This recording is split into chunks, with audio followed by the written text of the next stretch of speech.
જશોદાનગર ચોકડી પાસે મુસાફરો જીવના જોખમે લક્ઝરી બસની છત ઉપર બેસીને મુસાફરી કરતા હોવાનો વિડીયો સામે આવ્યો છે, જેમાં રક્ષાબંધનના આગલા દિવસની રાત્રે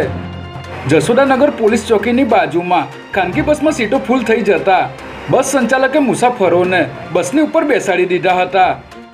અમદાવાદ શહેરમાં ધંધા રોજગારી માટે આવેલા લોકો પર્વની ઉજવણી કરવા માટે પોતાના વતન જતા હોય છે, ત્યારે બસ ચાલકે થોડા રૂપિયાની લાલચે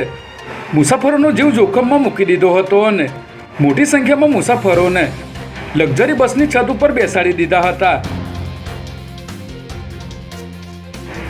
આવા ખાનગી બસોના સંચાલકો તહેવાર ટાણે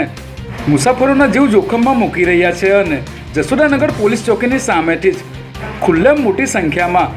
મુસાફરોને બસની છત ઉપર બેસાડી રહ્યા છે, ત્યારે આવા દ્રશ્યો સામે આવતા પોલીસની કામગીરી સામે અનેક સવાલો ઊભા થઈ રહ્યા છે. તાજેતરમાં અમદાવાદ આરટીઓ અને શહેર ટ્રાફિક પોલીસે સ્કૂલ વર્ધી કરતા વાહન ચાલકો સામે તવાઈ બોલાવી હતી અને નિયમ વિરુદ્ધ વાહન ચલાવતા સ્કૂલ વાહન ચાલકોને દંડ ફટકારવાનું શરૂ કર્યું હતું, ત્યારે હવે ખાનગી બસ ચાલકો સામે ટ્રાફિક પોલીસ માત્ર મૂક પ્રેક્ષક બનીને આ બધું જોઈ રહી હોય તેવું જણાઈ રહ્યું છે. જેથી જો આ જોખમી મુસાફરીમાં કોઈ મોટી દુર્ઘટના સર્જાશે તો